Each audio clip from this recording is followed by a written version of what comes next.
안녕하세요. 박은모입니다. 난임 시술을 받게 될 때 여러 가지 검사를 받게 되는데요. 그 중에서도 여러분들이 많이들 궁금해하시는 PGT-A에 대해서 오늘 알아보도록 하겠습니다. 오늘 도움 말씀 주실 분 모셨습니다. 안녕하세요. 네, 안녕하세요. 네, 반갑습니다. 아무래도 난임이신 분들은 전문적으로 좀 더 공부를 하고요. 더 자세한 정보를 원하시더라고요. 오늘 그런 정보 주실 거라고 믿고 있는데 자기소개 먼저 부탁드릴게요. 네, 안녕하세요. 저는 쌍봉마리아 S의 진료과장 김혜인입니다. 네, 반갑습니다. 선생님, 정말 난임 시술을 받을 때는 이것저것 정말 몸의 준비도 필요하지만 마음의 준비도 되게 필요하고요. 또 이것도 궁금하고 저것도 궁금하고 참 궁금해지는 게 많더라고요. 그 중에서도 오늘은 PGT-A라는 검사에 대해서 알아볼 건데 이거 어떤 검사인가요? PGT-A 검사는 착상 전 유전 검사의 약제인데요. 착상 전에 배아 단계에서 배아를 구성하는 세포들 중 일부를 얻어 염색체의 개수나 구조에 문제가 있는지 그리고 특정 유전자 변이는 없는지 확인하는 검사입니다. 검사 목적은 염색체나 유전자 이상이 없는 건강한 배아들을 선별해서 이식하는 것을 통해 임신율을 좋게 하고 그리고 유산율을 낮추기 위함이고요. 가족력이 있는 특정 유전질환 소인을 갖고 있지 않은 건강한 아기를 임신하기 위해 시행하고 있습니다. 최근 시험관 시술에 대한 관심이 높아지면서 임신 성공을 위해서는 건강하고 좋은 배아를 이식하는 것이 중요하다는 걸 환자분들이 먼저 알고 오시는 경우가 많습니다.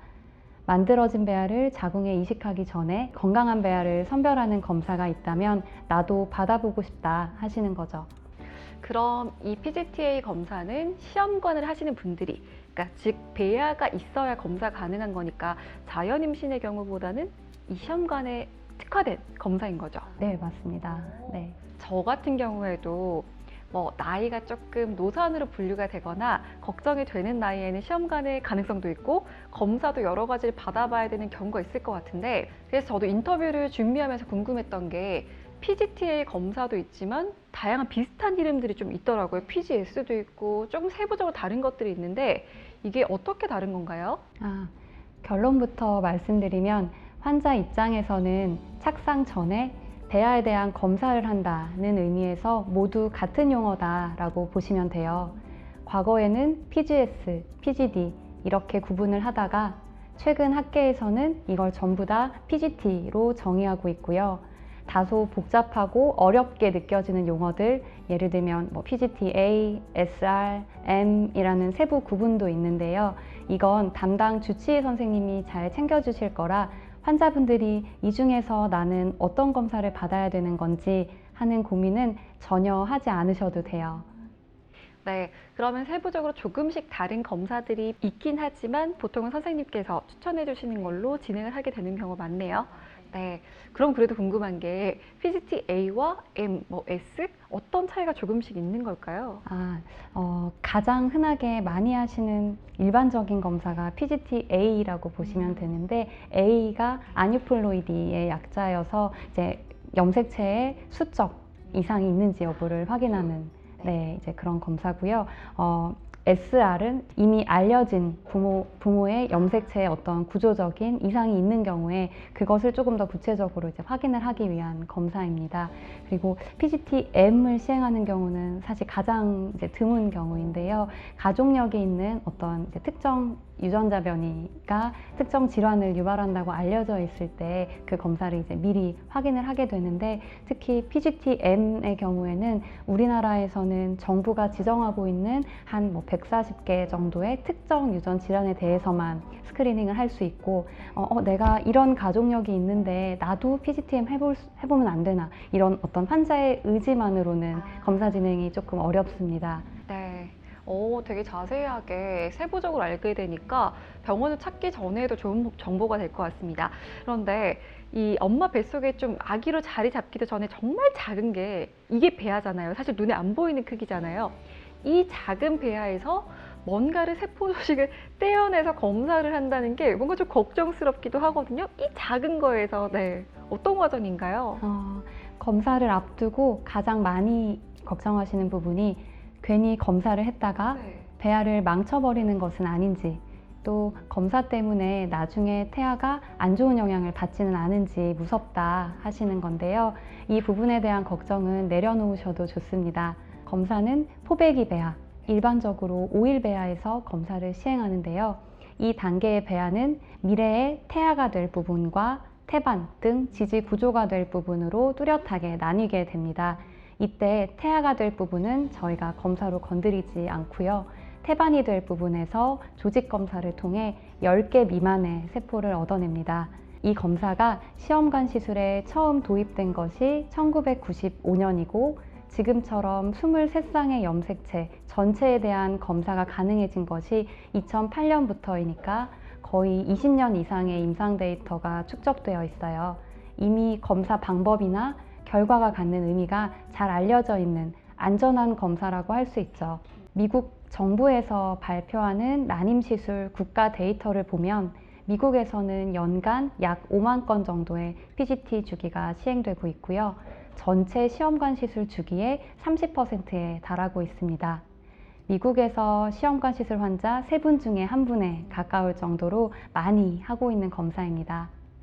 네, 사실 검사를 받는다는 거 많이 하면 할수록 좋겠다라는 생각이 들기도 하면서 또 내가 그 검사를 추천받았을 때 꼭 이게 필요할까? 이런 두 가지 생각이 들기도 하더라고요. 그럼 PGT-A 검사는 정말 어떤 분들이 하셔야 되는 건지 미리 알고 싶거든요. 네, 검사 시행의 대표적인 기준은 여성의 나이가 고령이거나 반복 착상 실패, 반복 유산인 경우, 부모의 염색체 이상이 확인된 경우, 그리고 이전에 염색체 이상을 가진 태아를 임신했던 과거력이 있는 경우 등이 있고요. 마지막으로 심각한 남성 요인 난임이 진단된 경우 시행을 하기도 합니다. 여기서 이제 고령이라면 정확히 몇 살부터인지가 궁금하실 수 있는데요. 여러 문헌의 결과를 종합해 보면 여성의 나이가 40세 이상인 경우 정말 안타깝지만 시험관 시술을 통해 만들어진 배아의 절반 이상에서 염색체의 수적, 구조적 문제가 있다고 보고되고 있어요. 40대 중반이 되면 그 비율이 거의 90%로 높아지고요. 진료실에서도 이러한 부분을 부부에게 설명드리고 진행 여부를 결정합니다. 나이와 무관하게 환자가 배아에 대한 검사를 강력히 원하는 경우나 쌍둥이 임신을 피하기 위해 반드시 배아 하나씩만을 이식하는 것이 필요하다면 PGT를 확인하는 경우도 있습니다. 다만 검사가 추가될수록 환자분들에게 비용 부담이 될 수 있어요. 무조건 시행하는 게 좋다 보다는 검사가 갖는 이점과 한계를 설명드리고 환자와 충분한 상담을 통해 진행하고 있습니다. 그럼 PGT 검사 결과는 좀 정상이나 비정상 말고 다른 결과도 나올 수 있다고 하더라고요. 이게 어떤 말인지. 어렵게 만든 배아를 검사하는 만큼 모두 다 건강한 배아로 판정이 되길 저희 주치의도 간절한 마음으로 기다리는데요. 배아의 일부 세포만을 가지고 하는 검사이다 보니 검사 자체가 갖는 한계가 있어요. 검사 결과 정상 염색체와 비정상 염색체 세포가 섞여 있는 경우 이걸 모자이시즘이라고 하는데 통계적으로 PGT 검사 배아의 5에서 6% 정도에서 보고된다고 알려져 있어요. 조직 검사에 포함된 DNA 양이 적거나 증폭에 실패하는 경우 판정 불가로 나오는 경우도 있고요. 사실은 이제 뭐 시험관을 하시거나 이 검사를 시행하시는 분들께서는 배아가 굉장히 사실 하나하나가 아주 소중한 경우가 많으시잖아요. 근데 이 소중한 건 비용도 그렇지만 부담스러울 수 있지만 이 소중한 배아에서 뭔가 조금의 문제가 나왔다고 해서 이 배아를 폐기해야 되거나 다시 이식을 할 수 없거나 이렇게 되나요? 정상 판정된 배아를 이식하는 것을 원칙으로 하고 있는데요. 다만 여러 개의 배아로 계속해서 검사를 해도 반복적으로 모자이시즘이나 판정 불가로 나오는 경우에는 이식을 고려하는 경우도 있어요. 특히 모자이시즘 판정을 받은 배아의 경우에 정상과 모자이시즘 비율이 높지 않다든지 위험이 잘 알려진 특정 염색체 위치가 아닌 경우에는 양호한 임신율과 생아 출생률이 확인된다는 결과 보고도 있거든요. 하지만 정상 판정 이외의 결과가 나온 배아로 임신을 시도하는 경우 특히 더 신중해야 되는 만큼 담당 선생님과 충분히 상의 후 결정하셔야 하고요. 이런 경우 임신이 확인되면 반드시 11주 이후에 유무막 검사나 양수 검사 시행이 권고되고 있습니다. 네, 무조건 건강한 배아가 우선시 되는 건 당연하지만 그렇다고 해서 어떤 부분에서 나오는 질환 같은 경우에는 이식을 할 수도 있다. 이건 상담이 필요하다. 이렇게 보여지는데, 근데 예비맘들이 임신을 했을 때 정말 걱정하는 것 중에 하나가 특히 노산일 때 검사를 여러 가지 받으라고 할 때 그게 다 기형을 걱정하잖아요. 사실 이게 배아를 산전에 검사를 하니까 이게 기형아 검사라고 좀 볼 수도 있는 건가요? 그렇지는 않아요. 다른가요? 네, 이 검사는 기본적으로 염색체의 수적 그리고 구조적 문제와 특정 유전자 이상을 갖고 있는지 여부만을 확인하는 검사예요. 태아의 건강에는 복합적인 요인이 관여를 하거든요. 단순히 PGT 결과 하나만으로 기형아를 미리 발견한다고 말할 수는 없습니다. 그렇기 때문에 PGT 검사에서 정상 배아였다고 하더라도 임신 확인 후에는 각 시기별 태아 산정 검사는 다른 일반 산모들과 같이 진행을 하셔야 합니다. 이렇게 세부적으로 알게 되니까 미리 성별을 알 수도 있을 것 같은데, 그죠? 네, 맞습니다. 이제 그 부분에 대해서 가장 질문을 많이들 하세요. 결론은 검사상 확인이 되나 진료 의사도 환자도 모두 알 수 없다입니다. 왜죠? 의사쌤은 아실 것 같은데요? 네, PGT는 전체 염색체에 대한 검사이므로 당연히 성염색체 확인이 가능합니다. 다만 우리나라 의료법상 32주 이전 성별 고지가 금지되어 있어 검사 기관에서 저희 의료진에게도 성별에 대한 정보는 주지 않도록 되어 있습니다. 주치의들이 알면서 비밀로 하는 것이 아닙니다.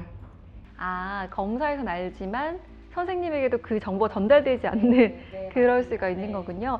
자, 저희 마지막 질문이 될 것 같은데, 난소 기능 저와 같이 배아가 많지 않은 상황에서도 PGT 검사가 꼭 필요한지, 또 여러 번 그러면 이식을 하는 게 좋은지, 이런 고민들이 좀 남거든요. PGT는 5일 배아까지 건강하게 진행되는 배아가 있을 때 가능한 검사예요. 그렇지 않은 경우라면 현재 내가 가지고 있는 난자와 배아의 상황에 따라 최선의 결정을 하는 것이 좋겠습니다. 정말 PGT가 필요한 고령의 환자에서는 난소 기능 저하 동반이 흔해 한 번 난자 채취 시 만들어지는 배아가 한두 개이고 또 그 중에 5일 배아가 나오지 않는 경우가 많이 있어요. 이런 경우 여러 번 난자 채취를 해서 3일 배양으로 냉동해 두었다가 한 번에 해동시켜 5일 배양 배아에서 검사를 진행해 볼 수도 있습니다. 저희 상봉마리아는 이렇게 어려운 조건의 환자들에게도 검사를 적용할 수 있는 방법을 끊임없이 고민하고 있고요. 연간 250건 정도의 PGT를 시행하고 있어요. 뿐만 아니라 미국에서 PGT 검사만을 전문으로 연구하셨던 김준우 선생님이 팀에 합류해서 직접 검사를 도와주세요. 덕분에 PGT로 걱정하던 많은 환자분들이 안심하고 검사를 진행하고 계십니다. 많은 분들 궁금하셨을 겁니다. 유튜브에서 이 정보 저 정보 찾아보다가 어떤 검사가 필요하지 다양하게 만나보셨을 텐데, 오늘 저희가 PGT에 대해서 딱 정리해 드렸습니다. 많은 도움 되셨으면 좋겠고요. 저희는 다음 시간에 찾아올게요. 고맙습니다. 네, 감사합니다.